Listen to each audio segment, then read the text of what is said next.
इस्लाम के बारे में गैर मुस्लिमों के बीच 11 ये सबसे आम गलत फहमी ये है कि इस्लाम जानवरों को इतनी बेरहमी से क्यों मारता है। आप जानते हैं कि आप गर्दन काटते हैं और आप जानवर को तड़प तड़प कर मरने देते हैं। इस्लाम जानवर को इतनी बेरहमी से क्यों मारता है? तो एक बार मुसलमानों और बीमारों के बीच बहस चल रही थी। बीमार लोग मुख्य रूप से भारत में रहने वाले लोग हैं। वे पगड़ी पहने हुए थे और जब वे चर्चा कर रहे थे तो वो बीमार मुसलमानों से आपत्ति कर रहा था कि आप जानवर को इतनी बेरहमी से तड़प तड़प कर क्यों मारते हैं? एक शिकार, एक गोली, उसे मार डालो। तो हमारे मुसलमान भाई ने जवाब दिया, तुम सुरक्षित हो, तुम जानवर के पीछे से हमला करते हो। हम मरबच्चा हैं, हम माशो हैं, हम सामने से हमला करते हैं। खैर ये फिट्स की लड़ाई थी।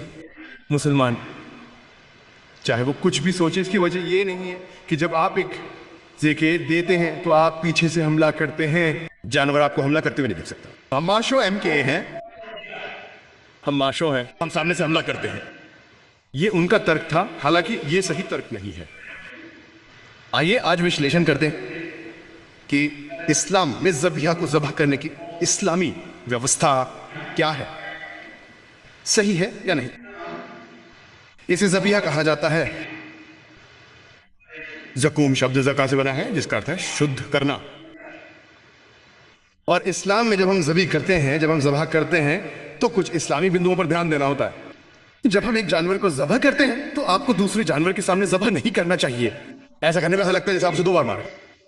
पहली बार जब आप एक जानवर को ज़बह करते हैं तो आपको उसे दूसरे जानवर के सामने ज़बह नहीं करना चाहिए, क्योंकि जब जानवर अपने साथी, अपने दोस्त को ज़बह होते देखता है तो ऐसा लगता है जैसे आप उसे 2 बार मार रहे हैं। इसके कई नियम मैं केवल मुख्य का उल्लेख करूंगा। नंबर 2, ज़बह करने के लिए जिस चाकू का उपयोग करें वो तेज होना चाहिए ताकि वो जल्दी से काटे और कम से कम दर्द हो।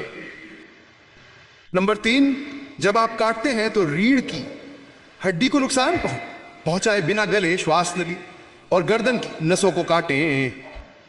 जब आप गला, श्वास नली और गर्दन की नसों को काटते हैं तो रीढ़ की हड्डी को नुकसान नहीं पहुंचना चाहिए, इसलिए पीछे से काटना जायज नहीं है।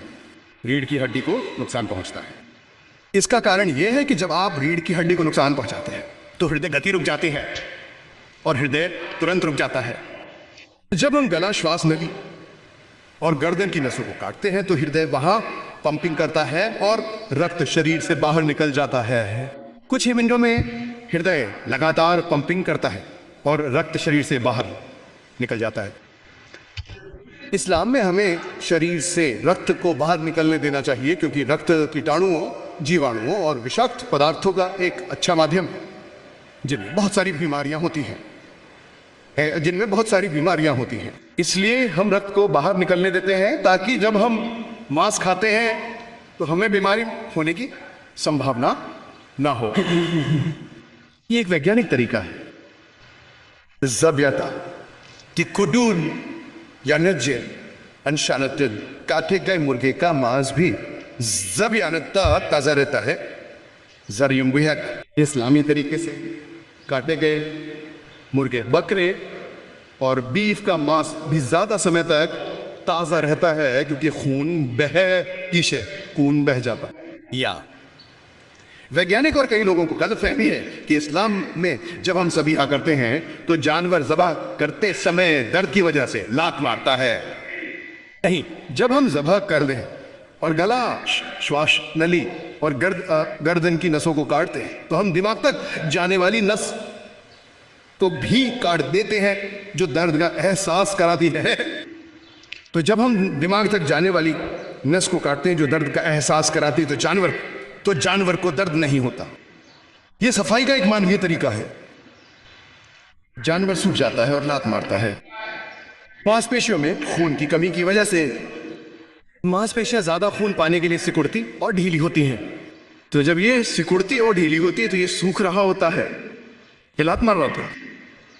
ये दर्द की वजह से लात नहीं मार रहा होता, वो कोशिश कर रहा है, क्योंकि खून बह रहा है, वो पंप करने की कोशिश कर रहा है, इसलिए मांसपेशियां सिकुड़ती और शिथिल होती है।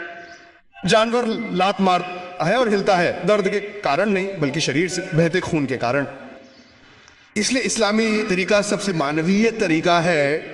जब हम झटका देते हैं या जब हम बिजली का झटका देते हैं या बेहोश करने की विधि करते हैं तो कई बार जानवर मरता नहीं है और शांतिपूर्ण दर्दनाक मौत पड़ता है। कभी कभी दर्द, कभी कभी दर्दनाक, कभी कभी दर्दनाक। इस्लामी तरीके में ये हमेशा कम से कम दर्द के साथ मारने का सबसे अच्छा मानवीय तरीका है। लेकिन सिर्फ इसलिए कि हम जानवर को लात मारते और हिलते हुए देखते हैं, हम सोचते हैं कि वो दर्द से मर रहा है। नहीं, ये एक शांतिपूर्ण मौत है। नहीं, ये एक शांतिपूर्ण। यही कारण है कि जानवर को मारने का इस्लामी तरीका जानवर के लिए और दूसरों के लिए सबसे अच्छा है। जब हम ऐसा करते हैं तो हम बिस्मिल्लाह अल्लाह पर कहते हैं कि अल्लाह के नाम पर जो महान है, हम जानवर को काट रहे हैं, अल्लाह के नाम पर उसकी अनुमति से जानवर को मार रहे हैं ताकि हम खा सकें, ताकि हम उसे खा सकें। ये जानवर को मारने का सबसे अच्छा और सबसे मानवीय तरीका है।